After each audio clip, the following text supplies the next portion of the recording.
Hey everybody, welcome to Local Business Hacks Podcast. I'm your host, Carl Case, and I'm on a mission to help you. Every week, we're going to be talking to local business owners and experts to get their best tips, tricks, and hacks to grow your business. This show is designed to teach you, inspire you, and motivate you to take massive action and start to build your future-proof business. Whether you're just starting off or you're taking your existing business to the next level, this episode is for you. So let's get started. Hey, local business hackers. I'm your host, Director of Global Business Development at Referrizer, joined today by Jeff Gartner, founder of Hudson Valley Swim. Jeff, welcome to Local Business Hacks.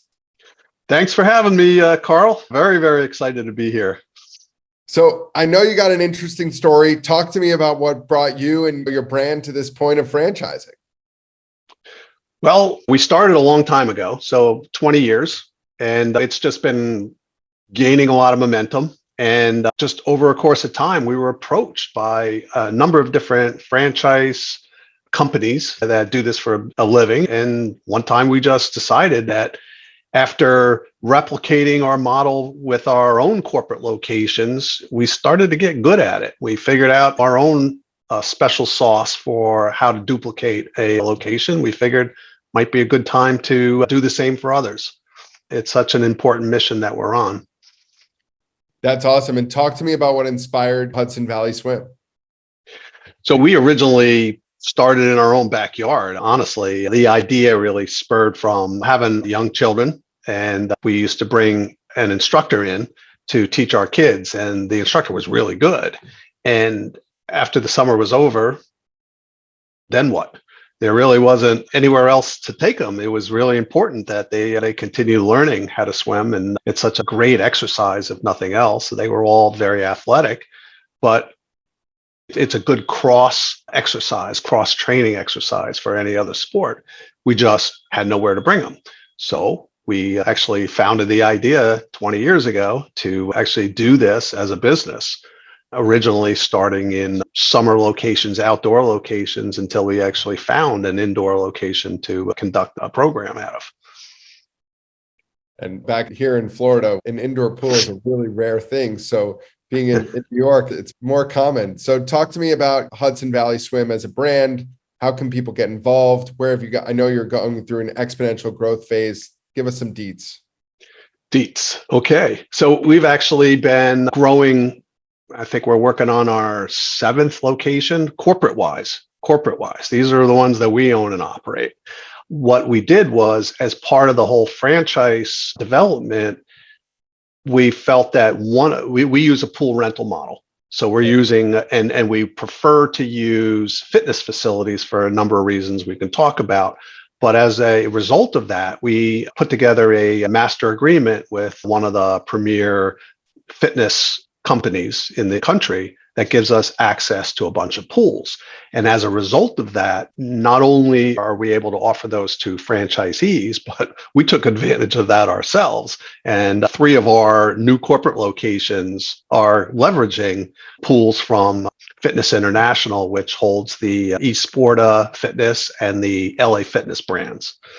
Awesome. My good friend Jeff from eSporta was just on the podcast, so be sure to check out his episode too.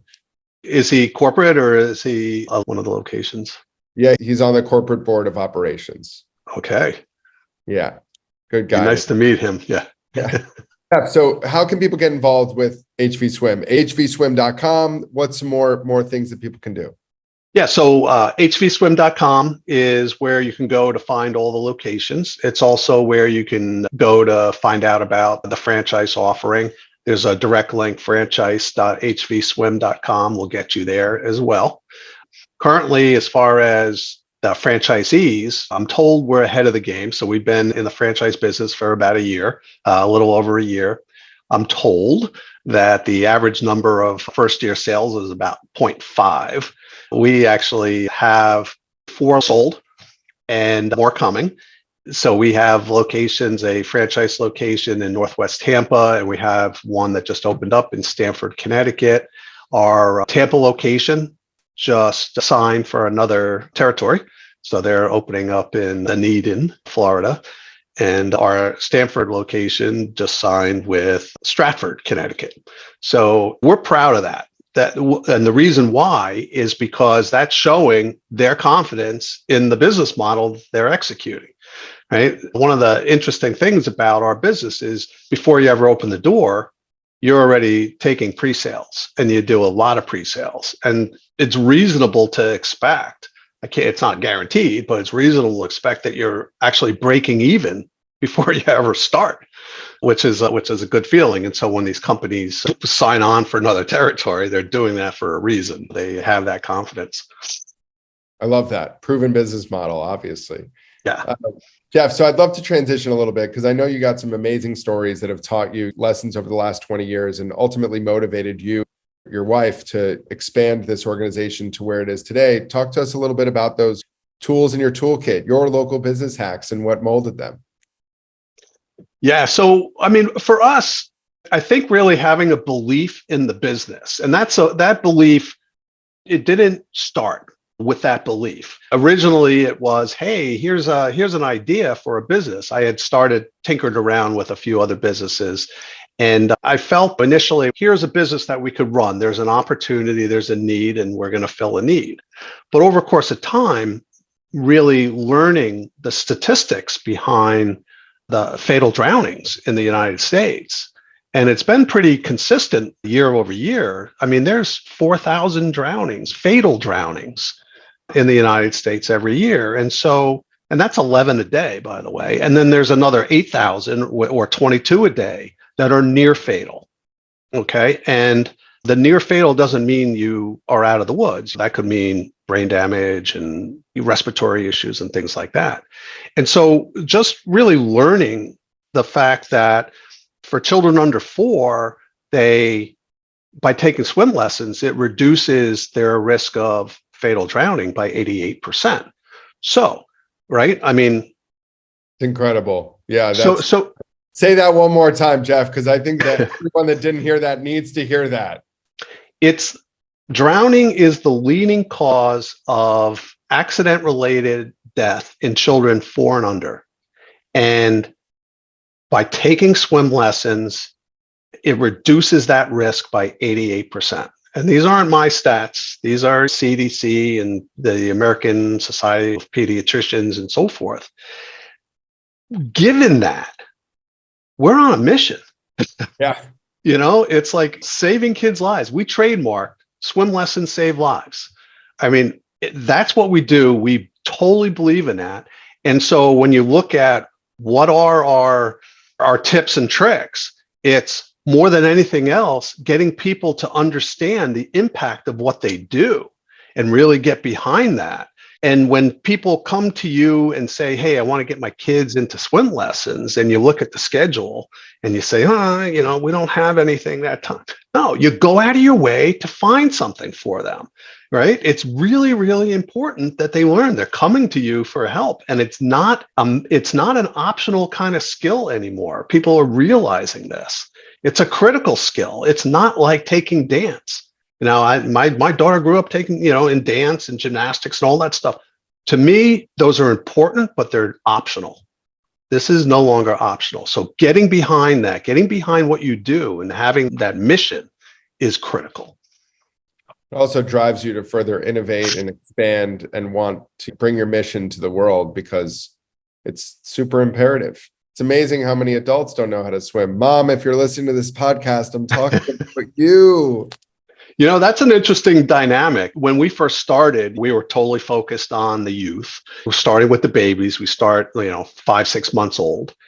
And then early on, every once in a while, we would get an inquiry from an adult. That was almost like an annoyance because we had to find a spot in the schedule to do it, and then it was 2 adults. And so after a while, we'd put an adult class on the schedules. And after a while, I finally filled. And so the next session, it's like, all right, here's 2 classes. Our adult program is growing. At any point in time, we might have a dozen adult classes on our schedule over the course of our sessions.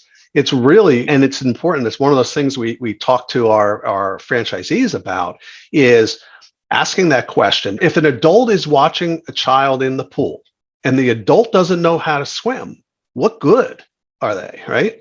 So you ask that question now. It's Hey, why are you why are you bringing them in for swim lessons? Oh, so that they know how to be safe in the pool. Well, guess what? You ask them, well, do you watch them in the pool? Are you a good swimmer? Why don't you look into this? And so we kind of use that as a sort of an upsell or a cross sell, but it's more, we think of it more as making sure that they've got a safe environment, a safe chaperone.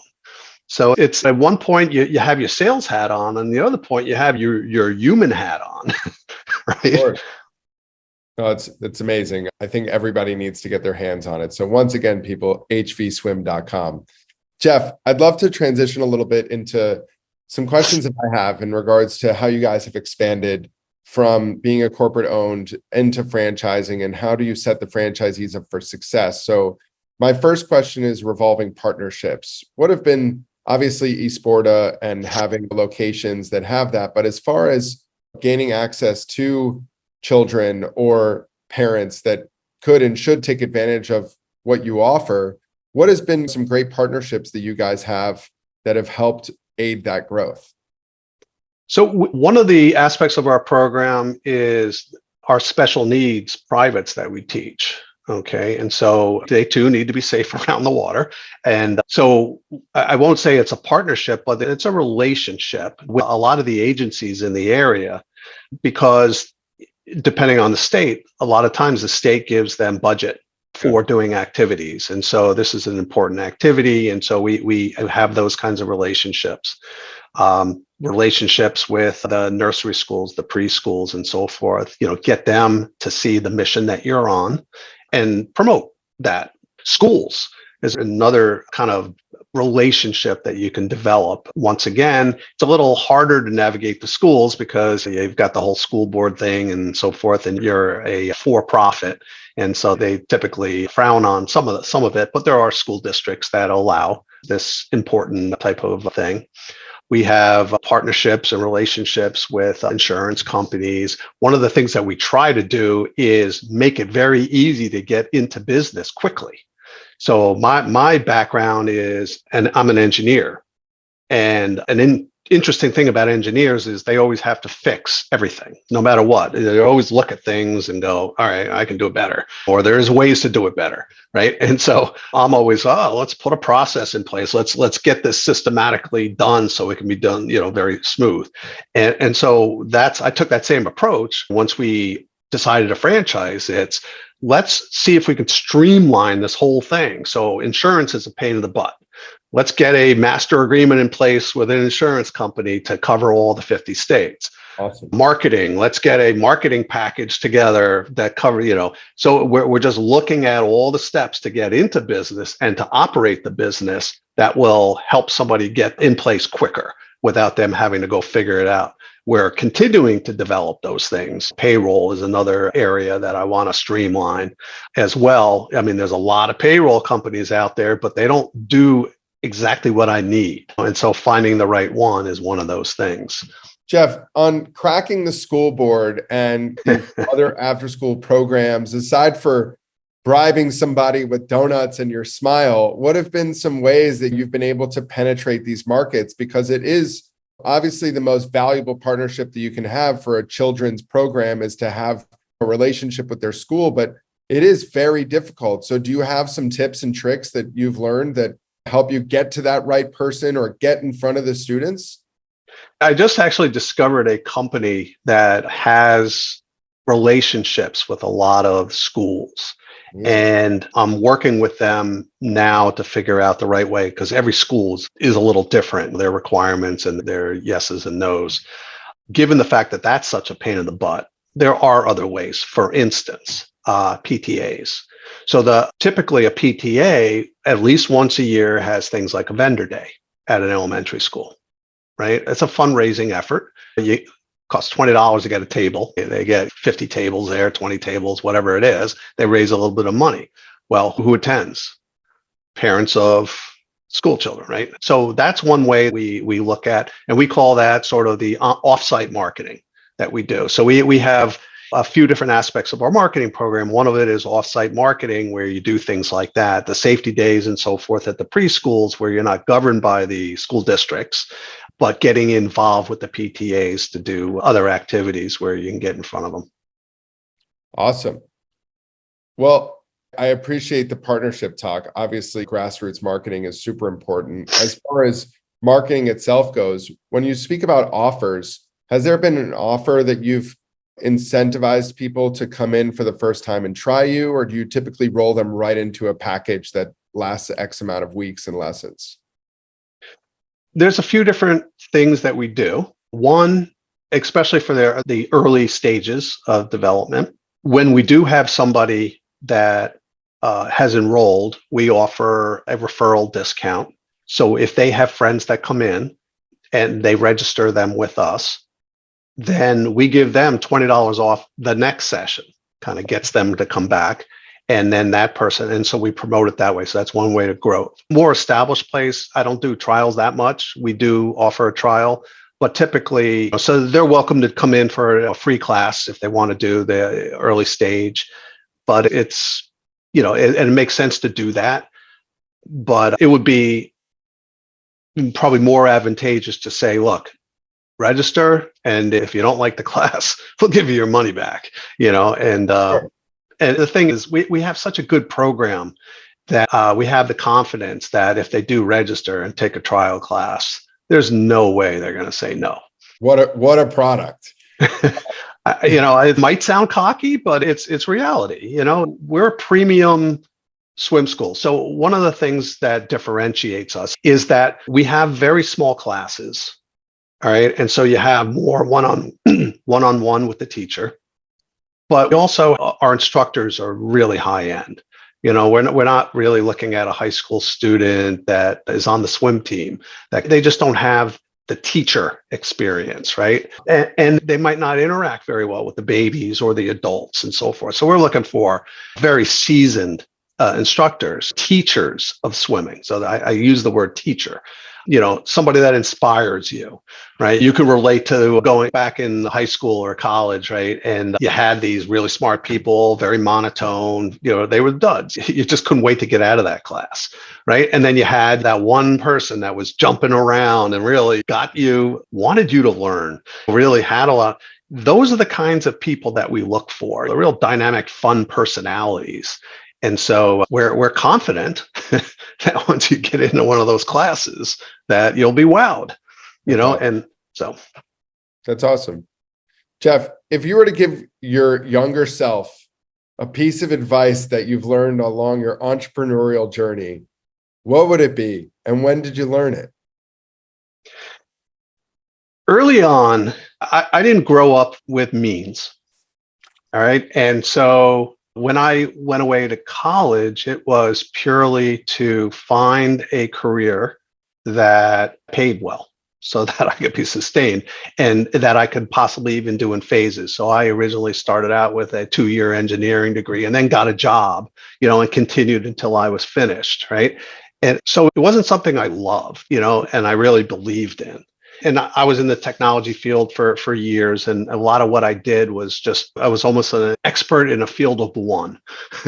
It was really hard to explain what I did to people. I couldn't explain it to my mom, right? And I was guilty of building a lot of, I call them nuclear powered mousetraps. It was just overkill. Took a while to build, and then you get it in the market and everybody's like, why? It's overkill, right? I go, but it's really cool. But then I started getting more involved in some emerging things like the whole internet phase and e-commerce and smartphones, smart devices, early on kind of stuff. And that was like wow factor. That was like where people can look at it and go, cool, this is really. So I really would have started earlier doing something that I really believed in, something that others would believe in, something that had some real utility to the masses as opposed to a small niche. And that's why I worked on some really cool technology things, but that's why what I'm doing now is so satisfying. Yeah. Right. And I wish I was so satisfied 20, 30 years ago doing what I'm doing. And when you say satisfied, is it more from the fulfillment side, knowing that, you are making an impact, or what part of it brings you satisfaction? Well, I look at it like jobs as well as businesses. It's like a three-legged stool. You've got what you're doing, you've got how you're being compensated, and where you're doing it. So if you're doing it, the squeeze. yeah, right. And so I look at it and I go, yeah, it pays well. Right. Where I'm doing it, I get to work out of my house most of the time. Obviously, I have to go on site. Right. This is awesome. And what you're doing, I mean, I'm balanced. If you don't have that balance, at some point, you're going to be unhappy. I would agree. So that rolls me into one of my favorite questions, which is, how do you stay motivated to come to work every day? It's the mission. That's awesome. It's the mission. It's getting those reviews online. And a lot of our reviews that we get, I put them in two buckets, and it's very rare we get a negative review. And a lot of times those negative reviews are things out of our control. Like, I went into the facility and somebody was mean to me. Right? Oh, how'd that affect your swim lesson? Right? That wasn't me. That wasn't ours. It was somebody else. It was a different customer or something. But it's two buckets. One, the quality of what they're getting and the value of what they're getting. So you'll get a lot of, hey, little Johnny can do the backstroke at 3 years old. And then there's the customer service side. My wife, who's co-founder, Joan, she's a master of customer service. She's a master of it. And when people call in and get that assistance, moving classes around to accommodate that, and so that they're able to squeeze them in and so forth, it's those two buckets. Amazing. It's awesome. Jeff, I'm going to wrap up with my favorite question. If you could have dinner with anybody from the past or the present, who would it be and what are you talking about? Well, honestly, it would probably be my dad. He worked hard his whole life, and we didn't have a lot of means. We moved around a lot and so forth, but he cared and he cared for the family, and there was nothing more than seeing my brothers, because I'm one of three brothers, around the family, seeing our family, seeing our accomplishments and so forth. There was nothing that made him happier. And so that's the guy I would want to have dinner with again. That's awesome. Well, Jeff, we're beyond excited and proud of you over here at the Referrizer team. Looking forward to continue to supporting you, and congratulations on this growth. Everybody go to hvswim.com and connect with my buddy, Jeff. Let's go save a bunch of kids. Thank you so much, Carl. I really enjoyed being here today. Thank you so much. That's it for this week's episode. I hope you found it helpful. Be sure to head over to our site, local-business-hacks.com, to check out the show notes and send me questions or ideas for future episodes. If you want to grow your business, just like the people you've heard from here, follow Local Business Hacks Podcast and tune in for new tips, tricks, and tactics. Until next time, thanks for listening and keep hacking.